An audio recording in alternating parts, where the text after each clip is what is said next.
কিন্তু দুঃখের বিষয় সেটা হয়তো আমাদের ব্যর্থতা, আমরা আমাদের মনোমুগ্ধ হতে পারে নাই। আমি বলতে চাই, যুগ জমানা পাল্টে দিতে চায় না অনেকজন, একজনে কেবল আনতে পারে জাতির জাগরণ। আজকে আমাদের দুইজন জেলা পরিষদের যারা সদস্য নির্বাচিত হয়েছেন, ওনাদের কাছ থেকে আমরা অনেক কিছু আশা করছি। একজন গুণাবলী মানুষ, সম্পূর্ণ মানুষই কেবল পারে রাষ্ট্র সমাজকে আলোকিত করতে। আপনারা সম্পর্কিত অতিবৃন্দ, আপনাদের কাছে আমাদের একটাই চাওয়া, এই পিছিয়ে পড়া বাইশারি শিক্ষা, স্বাস্থ্য, যোগাযোগ, সংস্কৃতিকে এগিয়ে রাখার জন্য বিনয়ের সহিত আবেদন করছে। সম্মানিত বাইশারিবাসী, আমরা হিংসার লেলিহান শিকায় প্রজ্বলিত আমার বাইশারি তুষামতি সংঘাত, সামাজিক অবক্ষয়, অন্যায়ের বেদাজের আবদ্ধ বাইশারিকে আমরা এসব ভেঙে চুরমার করে কোলের সৌরভার ভালোবাসার পরশ দিয়ে ছড়িয়ে আমরা ঐক্য চাই।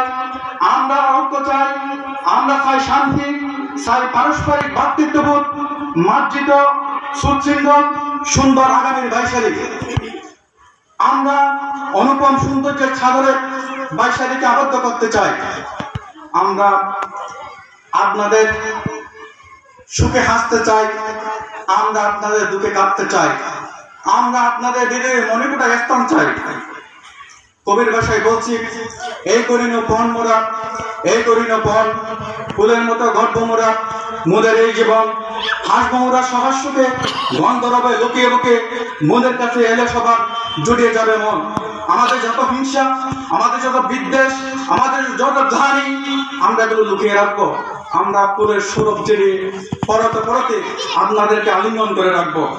আমরা ছিলাম, আমরা আছি, আমরা থাকবো। তাই আমি বলছি, সকলের তরে সকলে আমরা, প্রত্যেক আমরা পরের তরে আমরা যে ঐক্য হয়েছি, কোন ঘাত প্রতিঘাতে আমাদের আজ ঐক্যকে যাতে বিঘ্নিত করতে না পারে। পরিশেষে বলবো, আজকে যারা বাইশারিবাসী আমাদেরকে একত্রিত হয়ে যে অনুষ্ঠানকে ধন্য করেছেন এবং যারা সম্পর্কিত অতিথি আমাদেরকে সময় দিয়ে আমাদেরকে সম্মানিত করেছেন, আল্লাহ যাতে আপনাদেরকে হায়াতে তয়বা দান করে, আপনাদের সুখী সমৃদ্ধ দান করে, সুখী সমৃদ্ধি